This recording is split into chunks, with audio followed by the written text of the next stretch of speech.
Hi everybody, here is a bonus video on using the database and Google with the Cite EDU PDF search, and I'm going to explain what that is. But um, this was posted in one of the research pages, right? And so women fight over toilet paper during coronavirus panic buying. And so as I was talking to her, or at least, communicating, saying, hey, I'm guessing in this paper, looking into what goes into panic is going to make sense, right? And then I did a quick search of panic, and all of a sudden it came into phobias and anxiety and panic attacks. And really, the psychological panic attack is not the panic that they're talking about here. It's different, right? So there's regular everyday use and there's psychological use. So in this case, it's really fear buying, right? And so the thought that I had is researching fear is probably going to get more interesting things than researching panic. And when I go to the library and I go to the database and I go to Academic Search Premier and I do a results for fear, I hit full text. So this is everything that I can see. I've got 65,000 phobias in business, popular in religion. Okay, this is going to be a rough search. I'm going to have to play around with these words. Now, how can I play around with these words if I'm not really familiar with the subject? Okay, I'll take that bait. This is one way you can find more topics related to the thing that you're interested in. So I went to Google and I put in fear. Adding cite:/edu means I'm now only going to get, I should be getting just educational sites, universities, colleges, K through 12. Now, there's a ton of information totally valuable outside of the college system for sure. Doing research, this is a shorthand. It can get through the, 61 million results. You know what I mean? So I'm not saying only go to EDU sites. I'm saying this can be a nice place when you're doing research. Now, what I added is PDF because that means you're going to have a document, right? Immediately. Sometimes it's the article. Sometimes it's a handout, but you're going to have that document to see and use, right? So, and actually jump to this one. And this gives 6 pages out of a book. And actually, when you're reading it, it seems like I'm guessing it's a little bit old. And I would have to do some research. I'm going to have to put in Psychology of Fear, Arthur J. Westermeyer, and find out where this is coming from because that information isn't all in there. And as a researcher, I'm going to have to find that out. But in my initial stages, number one, I am going to probably do something like this. Open up a Word document, my research on fear, right? And then I'm going to copy this and get some information down. Because if I'm going to quote this, the psychology of fear, I'll leave out the colon, fear. Here. Considered in its relation to human conduct. Oops, spell that right. Okay, and let's get the author's name. Arthur J. Westermeyer. So now, no matter what happens, I'll be able to go find it. If this website disappears, I'm going to have the name, author. All right, so let's get this out of the way and start reading. So I'm going through this. Fear is a great force that prompts us self-preservation. Okay, when we so I'm going through this. Oh, look, and this is why I think it's older, right? As men differ physically, so do they differ mentally, right? So I'm assuming, right, that this is earlier because more modern writing wouldn't just limit this to men, or assume that men stands for everybody.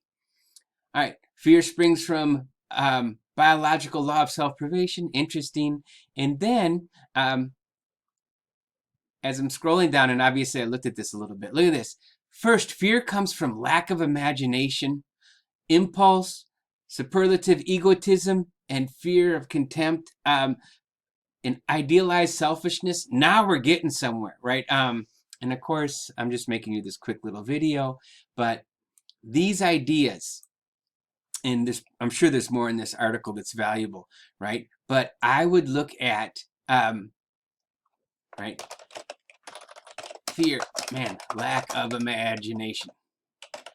Right, and I'm gonna have this list down. So number one, I'm organizing my thoughts. Number two, I'll know where I got it. So when I go in my paper and I start mentioning fear as a lack of imagination, I've got to get credit to this Wiederman. Wasn't there an S in there?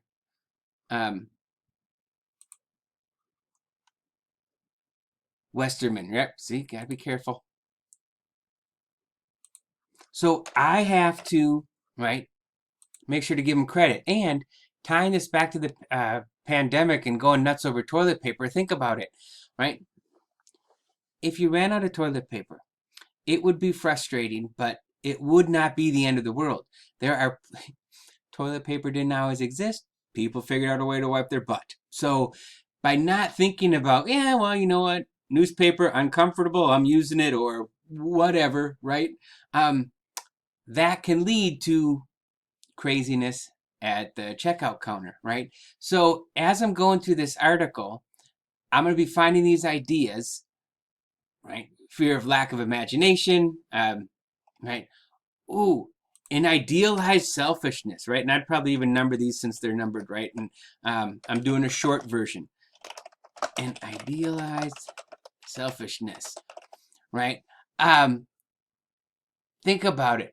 What if part of this insanity, right, is things that, man, I deserve all of this stuff more than anybody else. So if I'm not getting it, holy cow, right? Something's wrong. So now I've got a lack of imagination, selfishness, right? Which is all of this. This one little article that I found using Fear, Cite EDU, PDF, right, is now giving me terms where I can go back to fear and maybe selfishness, right?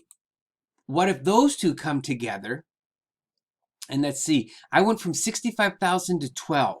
Now, okay, now check this out. I'm going to be finding some more articles that might be closer related to what I want to write about. So,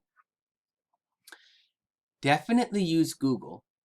Don't forget the database. Use the data. Use Google to find good stuff. Cite EDU. And then also, I think Google is a little bit faster using that Cite EDU and PDF to grabbing you to related things. Then you can read those related things, take your notes, and then take that information and come back into the database, right? Or, right, because we all have access to it in the library. And I love reading stuff. And I'm also not crazy that some of us are visual, and there's some nice documentaries out there. So what if I go to Canopy, right, and I put in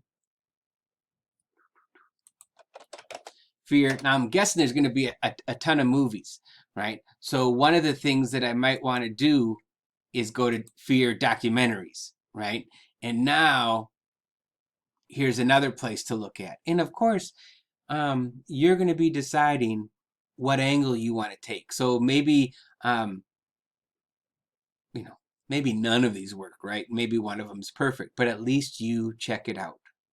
So I just wanted to show you a quick little thing. And I know I've mentioned it before, right? But I love this. Cite EDU and PDF. It like has sped up so much stuff. And all of these, ooh, a working definition. Let's see what's in here. I mean, it's this quick, and oh boy, 43 pages. Will I read this? I don't know. I'll read the abstract. That's for darn sure, right? And see if this is something that I'm interested in. And then if it is, I'll keep going. Or maybe I'll look for a table of content, right? And go to a particular section or chapter. So if you click on this and all of a sudden you get a book, and I've done that before, awesome. Don't be afraid. Don't get rid of it. Go to the table of content. because maybe there is a chapter you need to read. All right, so this just came up from a discussion, and I wanted to add this. I know all of this material has been given to you in one way or another, and sometimes it doesn't always stick. So hopefully having you use this, try it now, will help you in your research. Okay,